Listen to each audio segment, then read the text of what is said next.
اچھا آپ نے تو یہاں تک لکھا، فرماتے ہیں کہ یہ تو چھوٹے چھوٹے غیب ہے، قیامت بھی چھوٹا سا غیب ہے، اور یہ کل کیا ہونے والا ہے یہ بھی چھوٹا سا غیب ہے، پیٹ کے اندر کیا ہے یہ بھی چھوٹا سا غیب ہے۔ آج تمہاری مشین بتا رہی ہے، محمد مصطفیٰ کو نہیں پتا تھا۔ آج کا ٹی وی تمہارا بتا دیتا ہے بھی آج سے 15 دن بعد فلانے علاقے میں بارش ہوگی۔ ٹی وی کو پر یقین ہے، اپنے نبی کو پر نہیں ہے۔ الٹرا ساؤنڈ تمہیں بتا رہا ہے کہ ماں کے اندر بیٹا پیدا کرے گی کہ بیٹی پیدا کرے گی، پہلے پوچھ لیتے کہ ہاں بیٹا آ رہا ہے کہ بیٹی آ رہی ہے، اس کو پر یقین ہے۔ جو انگریز نے بنائی اس کو پر یقین ہے، اپنے نبی کو پر۔ یہ تو خیر سمجھانے کے لیے بات، لیکن آپ نے دلائل سے بات ساری بیان فرمائی۔ فرماتے ہیں یہ تو چھوٹے چھوٹے غیب ہیں، یہ تو چھوٹی چھوٹی دنیاوی باتیں ہیں۔ اللہ تبارک و تعالیٰ نے تو سرکار کو وہ علم عطا فرمایا ہے، وہ دیا ہے کہ خود خدا کی ذات بھی آپ سے سست نہیں ہے۔ سب سے بڑا زمانے کا غیب اور سب سے بڑی مخفی چیز جو ہے اس کائنات کی، وہ خود رب ذوالجلال کی ذات ہے۔ اب خدا کی ذات بھی نہ چھپ سکا تو پھر دنیا تو چھپ کیسے سکتی تھی؟ چھپ کیسے سکتی تھی؟ بخاری میں یہ بات موجود ہے، سرکار نے فرمایا لوگو انی اعلمکم باللہ، تم سب سے زیادہ رب ذوالجلال کو میں جانتا ہوں۔ جاننا ہی تو علم ہوتا ہے نا، جاننا مکمل طور پہ تعارف ہو تو پھر جاننا کہتے ہیں۔ اگر بعض طرح کا تعارف ہو نا، یہ کتاب میرے سامنے پڑھی ہے مثال کے طور پر، تو آپ کہیں نا میں کتاب کو جانتا ہوں، اس کتاب میں کیا لکھا ہوا ہے، اس کا مطلب یہ کہ اے ٹو زیڈ جو بھی لکھا ہوا آپ سب کے حافظ ہیں اور سب جانتے ہیں۔ اگر آپ ایک بھی صفحے کے عالم نہیں ہیں نا، نہیں جانتے اس صفحے پہ کیا لکھا ہوا ہے، آپ اس کتاب کے مکمل عالم نہیں ہیں۔ جب عالم نہیں ہے تو عالم تو اس سے بھی بڑے کو کہتے ہیں۔ میں اللہ کو اچھی طرح سے جانتا ہوں۔ داتا صاحب کی اگر ہم کشف المحجوب پڑھ کے دیکھیں تو آپ نے فرمایا کہ اللہ تبارک و تعالیٰ کے عارف بے شمار ہیں، عارف باللہ بڑے ہیں، بڑے لوگ ایسے ہیں جنہوں نے رب کو پہچانا۔ پہچان اور ہوتی ہے، علم اور ہوتا ہے۔ اب مینار پاکستان کئی بچوں نے نہیں دیکھا ہوگا، ہم ان کو بتاتے بھی مینار ایسا ہے، اس کے ارد گرد کا ماحول ایسا ہے، وہاں پہ اس کا محلے کو ایسا ہے۔ پہچان معرفت ان کی عقل میں ہے بھی ایسا ہو سکتا ہے، ذہن میں انہوں نے ایک حلیہ سا بنایا ہوا بھی ایسا مینار ہے۔ لیکن کچھ لوگ وہ بھی ہیں جنہوں نے مینار کو جا کے ہاتھ لگا کے چیک کیا کہ یہ مینار ہے۔ اب ان کا علم ان سے زیادہ ہے، پہلے والے ہیں عارف اور یہ ہے عالم۔ تو سرکار نے فرمایا میں نرا عارف بھی کوئی نہیں کہ سنو سنا کے جبریل سے میں نے پہچانا ہو رب ذوالجلال کو کہ ایسا رب ہو سکتا ہے، ایسا ہو سکتا ہے، ایسا ہو سکتا ہے۔ فرمایا نہیں، میں عارف نہیں ہوں، میں عالم بھی نہیں بلکہ عالم ہوں۔ عالم جاننے والے کو کہتے ہیں، عالم کہتے ہیں سب سے زیادہ جاننے والا۔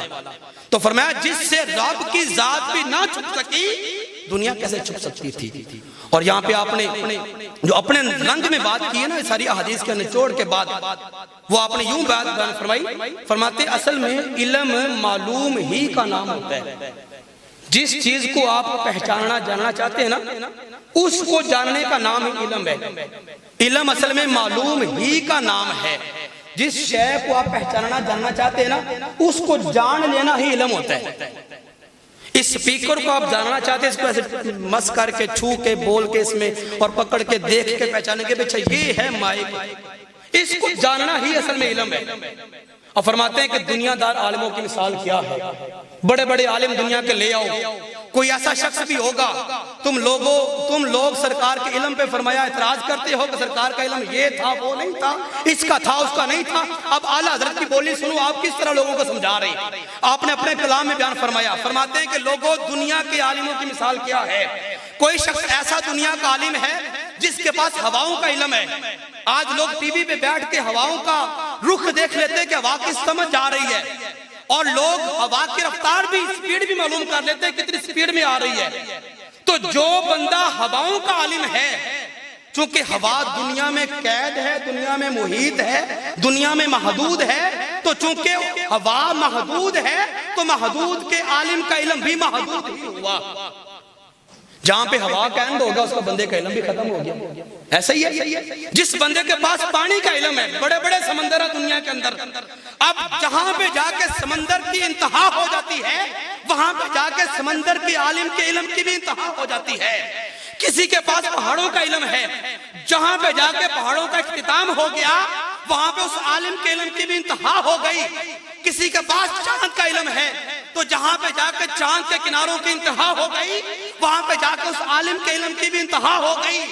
کسی کے پاس ہے سیاروں کا علم، تو جہاں پہ سیاروں کی جا کے انتہا ہو گئی وہاں پہ جا کے اس عالم کے علم کی بھی انتہا ہو گئی۔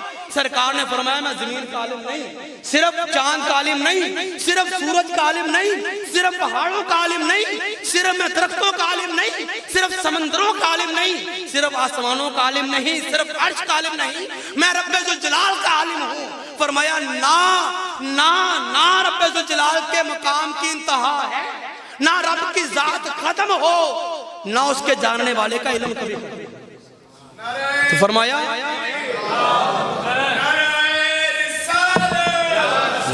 جی آخری بات سماعت فرما لیں۔ فرمایا جس طرح رب ذوالجلال کی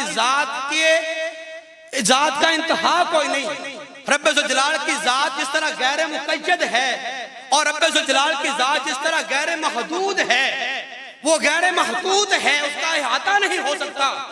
جس طرح رب ذوالجلال کو ہم گھیر نہیں سکتے، اس کے اطراف تک نہیں پہنچ سکتے، تو جو اس ذات کا عالم ہے اس کے علم کی کیسے انتہا ہو سکتی ہے؟ تم چھوٹے موٹے غیبوں کی بات کر رہے ہیں، چھوٹے موٹے، یہ اعلیٰ حضرت کی طرز ہے، یہ اعلیٰ حضرت کا یہ ایک لوگوں کو سمجھانے کا انداز ہے، اس لیے ہم ان کو اپنے سر کا تاج مانتے ہیں کہ اس گئے گزرے دور کے اندر جب یہ رشید احمد گنگوہی جیسے یہ بک رہے تھے کہ رب ذوالجلال کی ذات اگر چاہے تو جھوٹ بول سکتی ہے، جب انہوں نے رب کے ساتھ جھوٹ کی نسبتیں کر دی، اور جب انہوں نے کہا کہ نبی ہو ولی ہو کوئی بھی غوث کتب ہو اس کی رب کے سامنے یہ اوقات ہے کہ چمار کے برابر ہے، جب انہوں نے یہ نظریے لوگوں کے سامنے رکھے، ایسے دور میں اعلیٰ حضرت کھڑے ہوئے میدان عمل میں فرمایا نہیں، ایسے بات نہیں ہے، خالق کائنات کے نزدیک انبیاء کرام کا جو مقام ہے اس مقام، داتا صاحب نے آپ کا جملہ نوٹ فرمایا، داتا صاحب کا جملہ آپ نے نوٹ فرمایا، آپ فرماتے ہیں کہ دنیا کے جتنے بھی ولی ہیں، جتنے بھی غوث ہیں، کتب ابدال ہیں، الغرض جتنے بھی پہنچے ہوئے اشخاص ہیں، ساری زندگی کی ان کی کمائیاں، ان کی نیکیاں ساری اکٹھی کر لی جائیں، سارے کتبوں کی نیکیاں اکٹھی کر لی جائیں، کسی بھی نبی کے ایک سانس کا برابر نہیں ہو سکتا۔ نبی کی ذات تو برال برائے، ایک بندہ اعلیٰ حضرت کی بارگاہ